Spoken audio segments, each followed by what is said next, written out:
Baik, Assalamualaikum warahmatullahi wabarakatuh. Perkenalkan, nama saya Penny Adesda Putri dengan NIM B1B1230009. Di sini saya akan membuat tugas video untuk memenuhi UAS mata kuliah Ekologi Pemerintahan. Nah, di sini saya akan menjelaskan apa saja materi yang telah dipelajari dari mata kuliah ini selama 1 semester. Baik, yang pertama yaitu pada pertemuan pertama kami mempelajari tentang konsep ekologi pemerintahan atau dasar-dasarnya dari ekologi. Secara etimologis, ekologi berasal dari bahasa Yunani. Oikos berarti rumah atau tempat tinggal, logos berarti ilmu. Dalam konteks pemerintahan, ekologi pemerintahan adalah studi tentang hubungan timbal balik antara pemerintahan dengan lingkungan sekitarnya, seperti lingkungan fisik, sosial, budaya, ekonomi, politik, maupun teknologi. Sedangkan konsep ini diperkenalkan oleh Fred Wericks, yaitu seorang ilmuwan politik dan administrasi publik terkenal yang mengatakan bahwa tidak ada sistem pemerintahan yang bisa dipahami secara utuh tanpa melihat lingkungan di mana sistem itu berjalan. Setiap bentuk pemerintahan adalah hasil interaksi antara struktur formal dan kondisi sosial budaya masyarakatnya. Nah, adapun penjelasan lebih luasnya yaitu dijelaskan tentang tujuan dari mempelajari ekologi pemerintahan itu.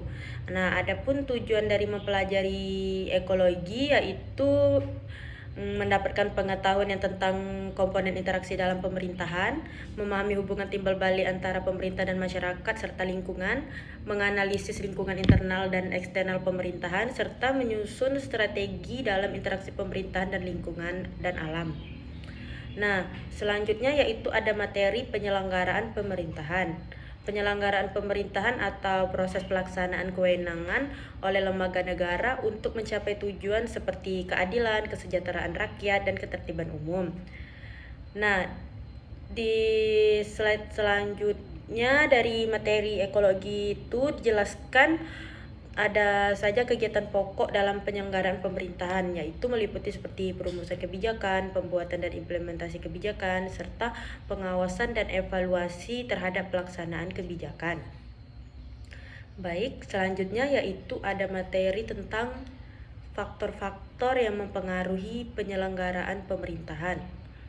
Adapun beberapa faktor utama yang meliputi yaitu yang pertama ada struktur dan organisasi pemerintahan, sumber daya manusia atau SDM aparatur negara, partisipasi masyarakat dan kontrol sosial, stabilitas politik dan keamanan, kondisi ekonomi dan anggaran negara, serta dinamika global dan kerjasama internasional.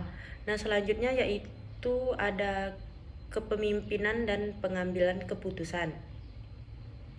Baik, selanjutnya ada juga materi tentang tantangan dalam penyelenggaraan pemerintahan.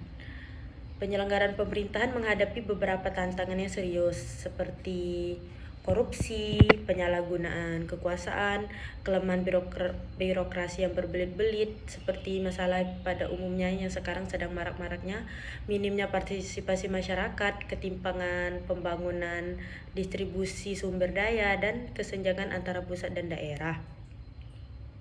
Nah, selanjutnya ada peran masyarakat dan lembaga non pemerintah. Di sini juga dipelajari materi tentang peran masyarakat dan lembaga non pemerintah dalam ekologi pemerintahan ini.